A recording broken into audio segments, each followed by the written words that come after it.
તો દંતેશ્વરમાં નજીવી બાબતે ખૂની ખેલ ખેલાયો છે કે જે સાવ નજીવી બાબત કહેવાય એમાં ખૂની ખેલ ખેલાયો છે કે જ્યાં તું મારી સામે કેમ જુએ છે એવું કહીને જીવલેણ હુમલો કરવામાં આવ્યો છે। સામાન્ય બાબતે તકરાર થતા હુમલો કરવામાં આવ્યો, જ્યાં સમજીવીની છાતીમાં ધારદાર હથિયાર મારીને હત્યા કરવામાં આવી છે। એક વખત પાડોશીએ છોડાવ્યા છતાં ફરીથી હુમલો કરવામાં આવ્યો, જે સારવાર દરમિયાન પ્રકાશ સરકેનું મોત થયું છે। તો મોત થતા પોલીસે 4 આરોપીઓ સામે ગુના નોંધ્યા છે કે જે હત્યામાં સામેલ 2 આરોપીઓની પોલીસે ધરપકડ કરી છે, જ્યારે અન્ય 2 આરોપી સગીર વયના હોવાથી પૂછપરછ કરવામાં આવી રહી છે।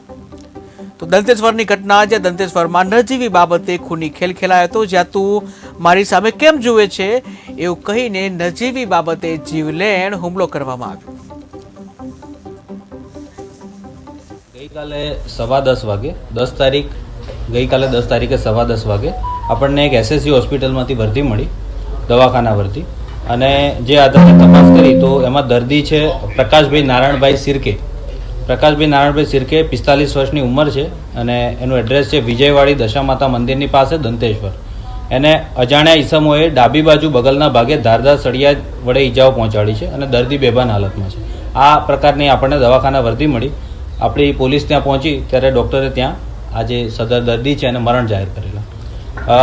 ત્યારબાદ આપણે આજે મરણ ગયા એ વ્યક્તિના પત્ની આરતીબેન, વાઇફ ઓફ પ્રકાશભાઈ નારાયણભાઈ શિરકે, એમની આપણે ફરિયાદ લીધી છે। એમણે જણાવેલું કે હું મારા ઘરે ઘરકામ કરતી હતી, એ વખતે સાંજે લગભગ 8 વાગ્યાની આસપાસ મારા પતિ બાઇક લઈને ઘરે આવ્યા ત્યારે આ છોકરાઓ એ બહાર આમની સાથે માથાકૂટ કરતા। એમાં પહેલાં છે નનુ ઉર્ફે રવિન્દ્ર વસાવા અને બીજો છે સાગર રાઠવા। આ 2 18 વર્ષથી ઉપરના છે અને બીજા 2 સગીર વયના કિશોરો છે।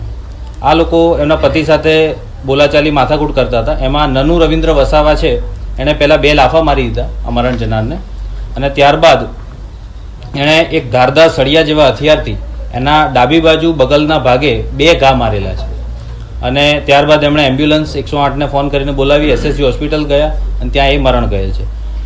આજે 4 આરોપીઓ છે, એમાંથી 2 જે છે એમને આપણે રાઉન્ડ અપ કરેલા છે। એમાં નનુ ઉર્ફે રવિન્દ્ર વસાવા અને બીજો સાગર રાઠવા, અને બીજા 2 જે આરોપીઓ છે એમની હાલ પૂછપરછ ચાલુ છે। ટોટલ 4 આરોપીઓ ફરિયાદમાં દર્શાવ્યા।